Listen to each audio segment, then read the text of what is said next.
Now, from all the discussions that we've had over the last sort of 1.5 days, one of the themes or discussion topics has always been China and the opportunities along this new Silk Road, whether we're talking about venture capital or private equity or sustainability. And I'm very excited. We have a panel full of experts that have all been, working in this space or studying this space either academically or from an actual corporate perspective for a number of years. So I'm very excited to welcome the next panel, which is Rise of the East, Investment Opportunities on the New Silk Road. So please welcome Ben Simpfendorfer, who's the CEO of Silk Road Associates, and his esteemed panelists to the stage.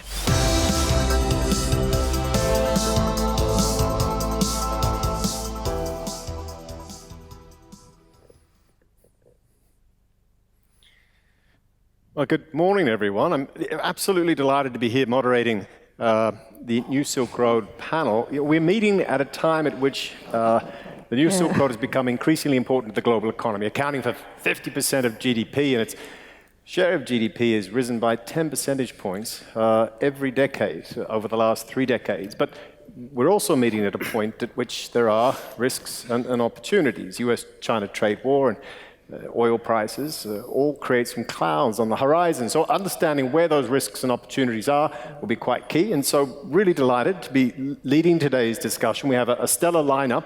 And if I could introduce our panelists. To my left, we have Roslyn Zhang, head of hedge fund investments at China Investment Corporation. Ketan Patel, CEO and founder, Greater Pacific Capital. Min Yang, CEO, Greater China Winton Group. And finally, Dr. Zhang Rutledge, Chief Investment Officer at Safanad. Ketan, perhaps I can begin with yourself. Sure. What does the New Silk Road mean to you as an investment opportunity? What gets you excited about that opportunity? Okay, so we see the New Silk Road as something that links the West and the East. So it's something that's uniting in some ways, but historically, if the last 200 years belong to the West, the next 50 belong to Asia. Asia has 40 to 50% of the world's trade, economic output, foreign direct investment flows, and that's already gone up enormously since 2015. And by 2050, you see that it's expected to be 50 to 60% of the world's flows of trade and capital and economic output. It's already more than 2/3 of the world's population.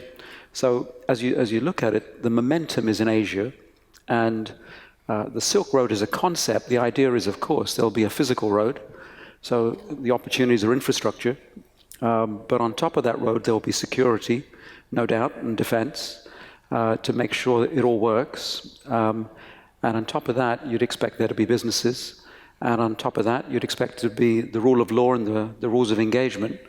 And a digital road probably is something that's going to make the biggest difference, because you can't build enough physical road to link everything from Australia all the way into Europe. And so the digital infrastructure that's being built will determine the value of that road. And no doubt it won't be a smooth transition. There's bound to be tension and conflict, because this also comes at a time of 2 great powers rising in India, China already rising very rapidly and in a position of power, and India on its way.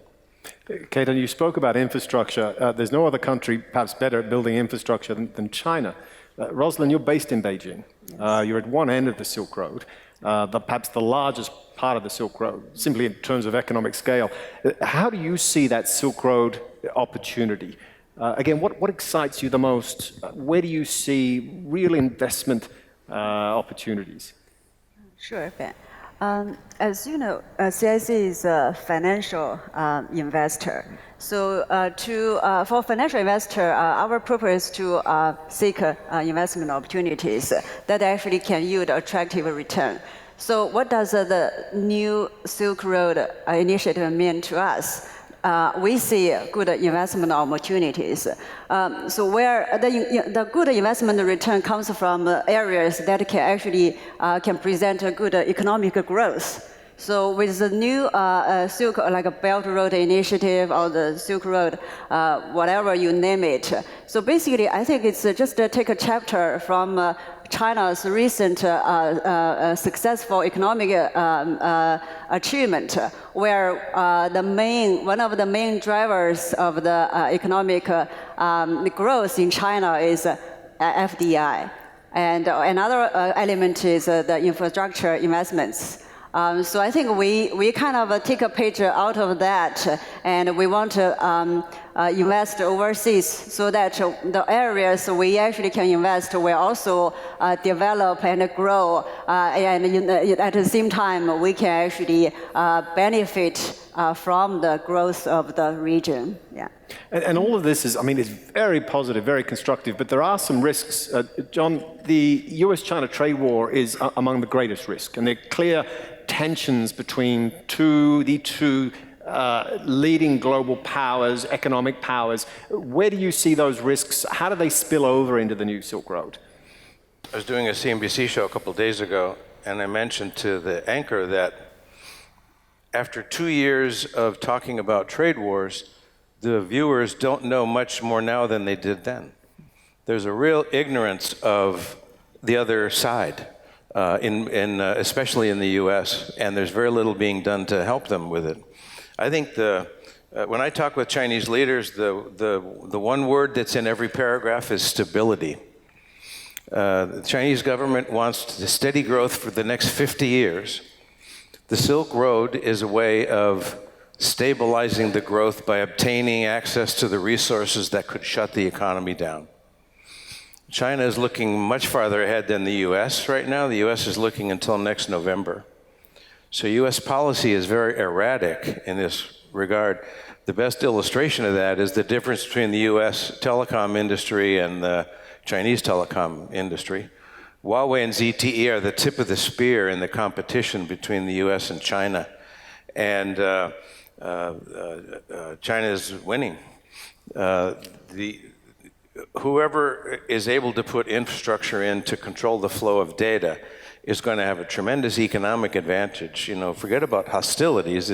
It's really, you need fast communications to run any of the products that are being developed and produced today in the world, all the way from autonomous cars to your toothbrush. And so it's very important to do that.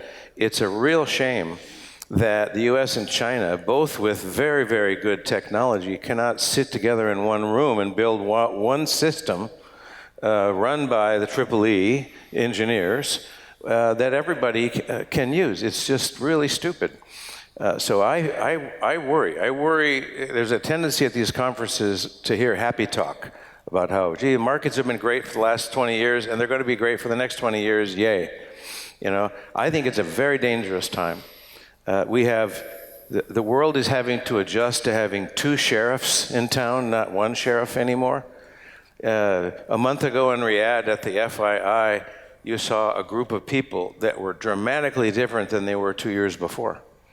More Chinese, more Russians, more Indians, less Americans.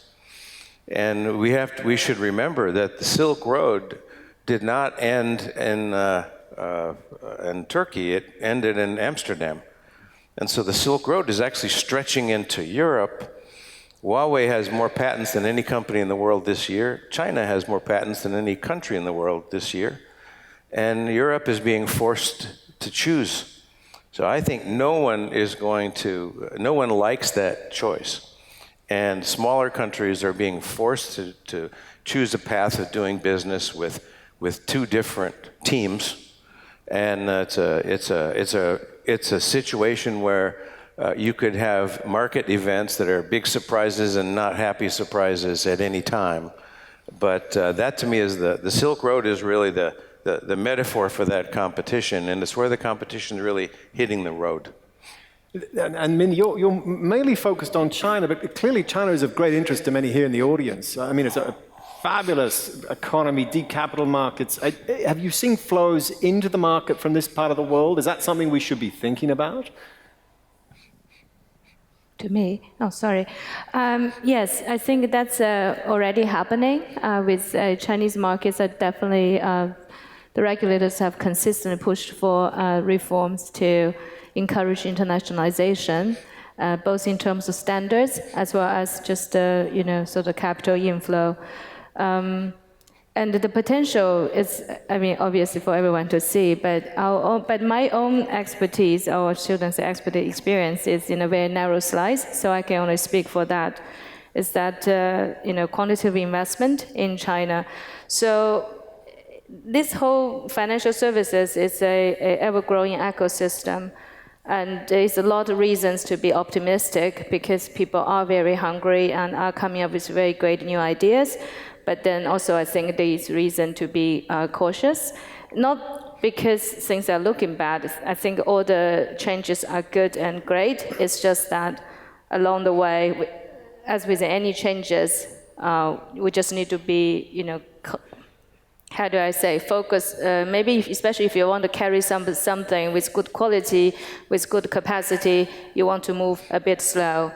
And speaking from our company experience that we are a foreign fund manager moving to China, it's not a matter of just unplug the experiences and algorithms that worked in the more established markets and used in China. A lot of things are common, that's true, human behavior, if that's the type of signal we go after. But the local specifics are different. So I think it serves well for everyone to also be grounded and to pay attention to local specifics. And listen to the regulators, listen to clients, and sort of try to combine the better of two worlds. I definitely hear bad stories about the people engaging in China, and ourselves have had positive experience, but I think a lot of it is a matter of both luck and skill. It's just that to increase the luck bet, just really, I still say try to be combine the two worlds in a way that is modest and slow and patient. Your point about local specifics, I think, is really important. And there's a tendency to see the New Silk Road as a seamless corridor of trade and investment. And the reality is every country is a little bit different. Ketan, I know you were making that remark earlier, and that there are clear challenges to building out a strategy across the region. You need to look at each market specifically, understand its differences. Ben, I know you were early talking about the New Silk Road, and you were a writer on it, and you became quite famous for writing on it. The New Silk Road, I think, is bigger than the One Belt, One Road project. It's the linking of the East to the West. And people went searching from the West to the East for opportunity in history, and found it and ended up conquering lots of it in the colonial times. But as an investor, if we look at the region, we end up saying, what do you look for? You look for the rule of law to be completely clear.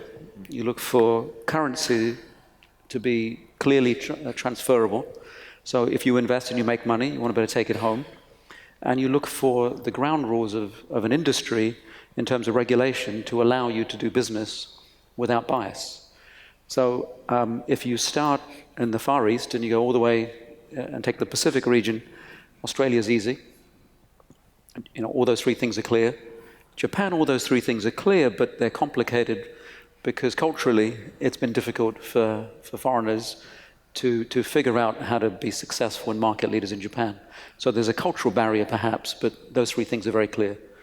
And then across South Asia, you see a mix of how good the rule of law is, or how well managed the economies are, or how clear it is. In China, it's clear those three things don't work for the foreign investor. That the currency is something you cannot convert without permission. Industries are mostly led by foreign corporations, being in the bottom 20, but not in the top 20. It's almost structured like that to work that way. And enforceability of your law is very difficult. Although the law is very clear, to enforce it has been complicated. So China has clearly a transition to make. And the positive part of the conflict, the trade conflict, is it may encourage some of that transition. In India, you find those three things are clear, that the country's complicated.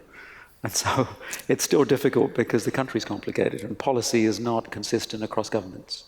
So, there are real investor challenges country by country across the New Silk Road. And Roslyn, as a hedge fund manager, I mean, how important is the new Silk Road to a theoretical portfolio? Are all the other local markets too difficult to invest in? Are the capital markets too shallow? Ultimately, we still should be looking at Europe and the United States? Or is the region genuinely exciting? Well, so when we started investing in hedge funds 10 years ago, so we built the portfolio largely by investing in US, and to less extent, we invest in Europe.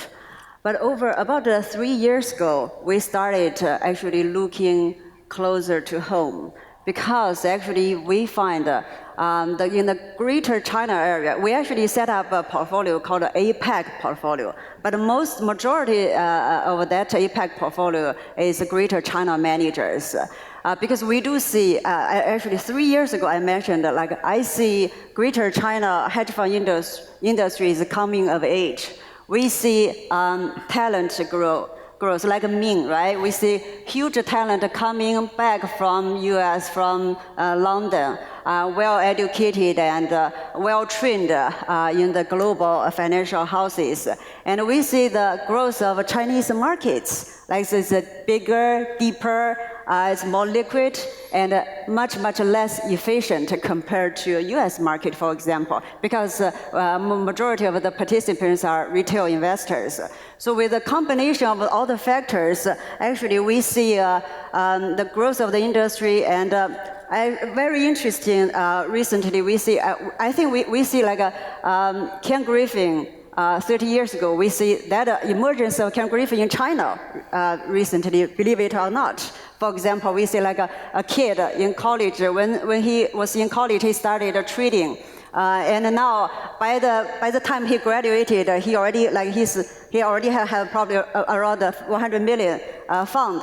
And then by now, and then he had a few friends, and then by doing that, his fund is grow over like $1 billion now. So we see things happening in China. To much extent, more like what happened in US 30 years ago. And I think we see in the hedge fund industry in China, we see maybe tiger, like a type of a tiger in China happening. We see like the first generation hedge fund managers, and when they grow, like after 10 years, their second generation grow up and spin out. So the industry is amazing to me. As I alluded, we set up the APAC portfolio 3 years ago. It has done much, much better than the investment we made in US and Europe, the performance-wise. And actually, we are actually dedicating more resources. We want to grow that part of our portfolio. That's the main, like a greater China oriented. But along the way, we also find opportunities in India. Actually, tonight I'm flying to India. We have managers there. We see India is more like another version of China, maybe with a time lag. So it's a very interesting time period for us. Yeah. India as an alternative version of China. It's a fascinating statement. Ketan, what are your views on this? So. I'm on an India panel later, but I'm going to give you the headline of it now. So it took 50 years for China to shake off communism and get to $1 trillion economy. It took 7 years to get to 2 trillion. So just that curve, 50 years, then 7. Then it took 5 years for China to hit 3 trillion. And then in 3 years, it hit $8 trillion economy. Now that's such a steep curve. Conventional wisdom would tell you that cannot happen without communism or some autocratic system that's so smart and drives policy. So let me contrast it to India. So the British leave, 50 years about to get to $1 trillion economy. In 7 years, they got to 2 trillion. 5 years, they got to 3 trillion. So actually, we might overrate the hand of government in some of this, because clearly, the conventional wisdom would say China drove that curve that way, and they might well have. So what's driving India on that same curve? It's a decade behind, but on that same curve. And we think it's things like urbanization and financial inclusion and so on. So I think, Roslyn is absolutely right. India is following in the footsteps of China. It also has nearly 1.3 billion people, and it has the momentum to actually deliver those returns. But it needs people who understand how it works. But yeah, it's a good story. It's a very strong growth story. So it's very exciting. Can I then take a less optimistic note? I want to return to the US-China tensions. In particular, there is an argument out there that as the US looks to ring-fence its markets from Chinese companies, those same Chinese companies are saying, well, where are our growth opportunities? And they're increasingly looking at this part of the world. Huawei in particular is a great example. If we can't make money in the US, let's make money along the New Silk Road. And Huawei have built out mobile phone networks in almost every New Silk Road market over the last decade, and are probably going to increase their activities. John, what is the risk then that the US-China trade war results in some unexpected outcomes? It actually entrenches China's commercial power within this part of the world. No, that's already happened because the actions against Huawei by the US government have forced Huawei to develop an alternative to Android as an operating system. And you can write that story 1,000 times over if you can't. In biology, there's a word called spontaneous genesis or angiogenesis, where if there's a missing blood vessel, it will grow, it will be attracted. So if you shut China off from a market, they'll find another way to get there. The fact is, China is probably a larger economy than the US already, and if they're not, it's only a question of short amount of time until they are. There are structural issues, though. It's a young economy. You were talking about Australia. Australia, New Zealand, US, Canada, UK all have black-robed judges with long black robes and common law. And it's easy to do business in those places. In China, a lot of that has been recently developed and is coming along in a very positive way. So when you're talking about, for example, hedge funds, in China, there are actually too many public companies because there was no banking system to feed the small growing companies because the banks were set up to feed the SOEs. And so small companies, when you're making investments, are more like private equity and less like financial markets. So you're taking more operating risk and less financial risk. So you have to actually get in there and govern the companies. I think the Silk Road investments are those kinds of investments, and that's good because when you make an investment in the US or many of the well-developed financial markets, you're really betting on financial stories now. You know, when I was first in the White House in 1981, the 30-year bond was 16.5%. And for the last 40 years, interest rates have only gone down. There's an entire generation of young analysts that have never seen a rising interest rate in their life, and they run and own the financial assets today. So the way you get in trouble in a financial market is you have some kind of an infarction, which is basically a network failure. And this is just like a heart attack or just like an electricity shutdown during a thunderstorm. And that's what happened in 2008. One of the reasons it didn't happen in China is because the currency market was not freely tradable, it was not convertible currency, and because the financial markets there were not as finely developed, so that it didn't transmit into China or a great deal of Asia. Inside China, though, there are structural issues. For example, small companies that are public often have shares pledged to banks as collateral against business loans. That's unheard of in a lot of other places. But what that means is if something goes wrong in your cash flows, it quickly burrows down into the ground. So there's debt risk there. There's also foreign currency debt risk. We all know about dollar-denominated debt for companies. That's true across the emerging world too, because the dollar has become a carry trade, just like the yen was some years ago. So there's dollar risk there as well. So I think these issues in some ways make I'll call it the emerging market portfolios or the Silk Road portfolio more diversifiable than advanced country portfolios, because basically the advanced countries are all making a bet on the Fed or one of four central banks. Your remarks, too, about China's sort of domestic challenges, debt risks and so forth, are obviously a real concern to the rest of the New Silk Road. You know, many economies in the New Silk Road are oil producers. Yep. China's demand, especially since the early 2000s after its entry into the World Trade Organization, has been a major driver of growth in this part of the world. There's some serious transmission mechanisms. Min, I saw you nodding when John was talking about some of those credit risks in China. Are these a concern for you? Well, rather, these are all signals.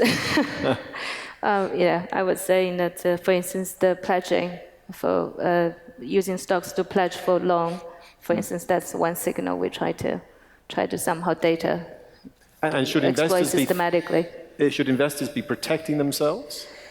Well, it's just at least in our way of doing things is that we aim to, so the slice of investment of sort of opportunity we try to capture is multiple names. So multiple signals, each of which is very low conviction, but we try to do it a lot. And for instance, take example of what Zhang just mentioned, that would flag to us as a short signal or a risk signal. So that's why I was nodding, because those are so we would register a lot of hypotheses, and that's one of them. So I was nodding more for myself, but it's true, I agree, I noticed the same. Sure. Yeah. And Ketan, can I come back to India? Because I find the country is just fascinating, and I think there's a real tension at work there. On the one hand, Chinese companies in the port sector, for instance, are barred from operating. It's considered of strategic importance. And yet the Chinese smartphone manufacturers have captured the majority of India's domestic market. They've done very well. They sponsor the Indian cricket team. They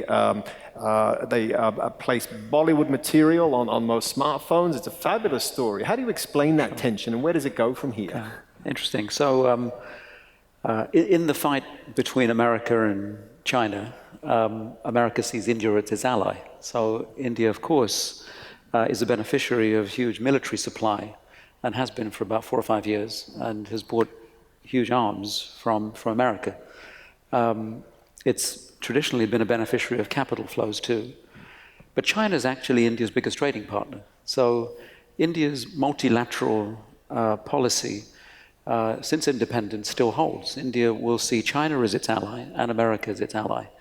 The port question is very specific. So as China builds a port in Pakistan, in Sri Lanka, in Bangladesh, of course that feels threatening, because those ports potentially, India thinks, could be naval posts sometime in the future in a conflict. So what it probably hasn't yet got its mind around as a country in terms of technology policy is that every mobile phone is collecting data about the user.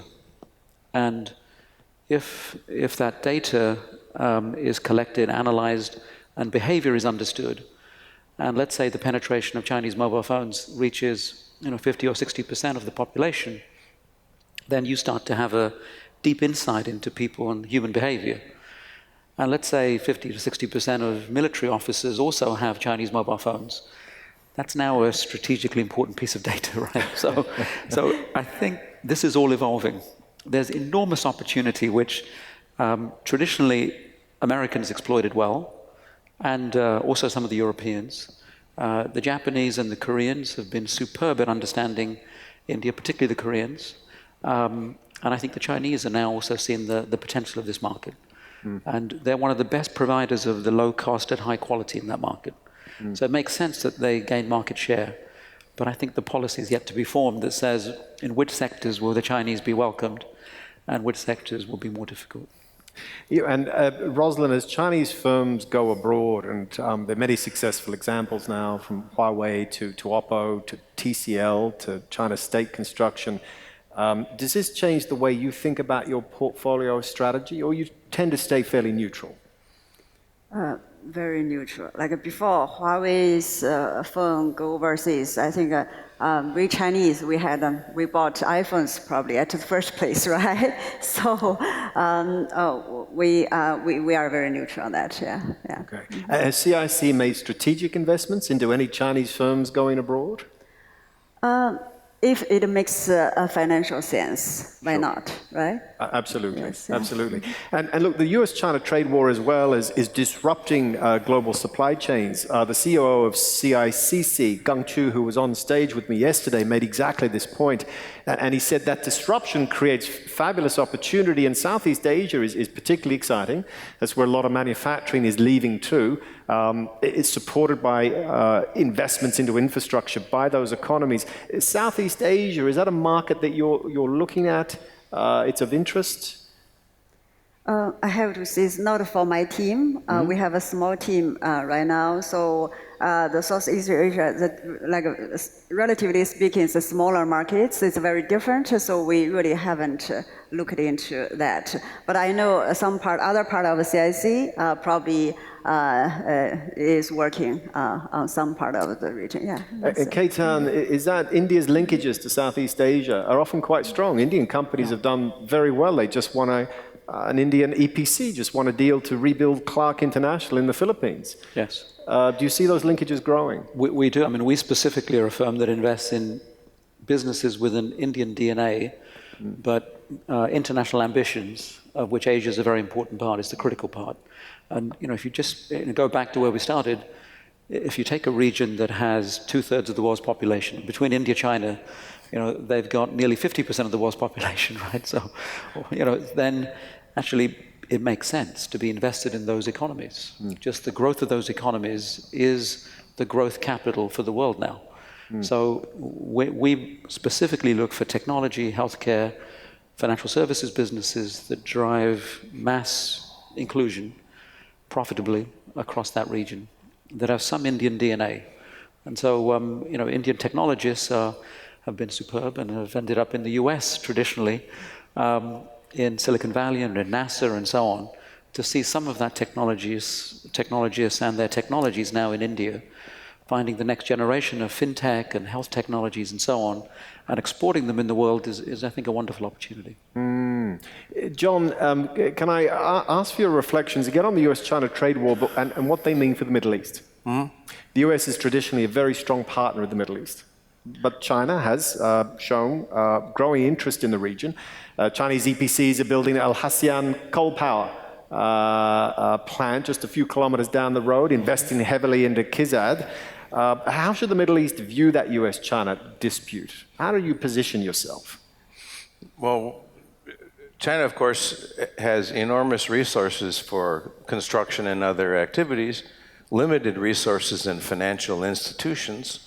So one thing I think you will see is joint institutions between Middle Eastern economies and Chinese institutions to do the work along the Silk Road, because that natural partnership of the money and the resources needs to work together. On the trade war, I think you're going to see a lot of noise and not much action happening. There'll be announcements made of mini deals. They'll be made for political purposes only. Both Trump and Xi Jinping have political needs at home that are very important to them. And basically today, announcing that China will buy your soybeans is not exactly an exciting story. Half the pigs in the world live in China. Half of them were killed in the last 12 months. Pork prices are up 110% in the last 12 months. They need all the pork, chickens, and soybeans we can grow. And so, but that's an easy political announcement for the Trump administration to make, is we made China buy our soybeans so they can claim a victory 11 months ahead of an election. And likewise in China, if the U.S. behaves itself, they can make a deal where China where Xi Jinping can get political advance from it as well. But to me, the Silk Road for an investor, the important thing is emerging markets have come into the financial markets around the world. They've been drawn into this, what I'll call the modern portfolio management view, where you measure everybody's correlation to everybody else, and you make portfolios supposedly diversified using those correlation coefficients. I think that's a big mistake. I think that we should now be more viewing the developing economies, especially the Silk Road economies, by looking at the fundamentals internally and their ability to generate cash flows in their companies. And so less of a portfolio construction exercise, more of a private equity or an acquisition exercise. There's a lot of work to do there. All the growth in the world is going to happen along the Silk Road in the next 20 years. Ketan, I see you nodding there. Private equity, New Silk Road, the light bulbs are flashing. What's your advice to the audience here?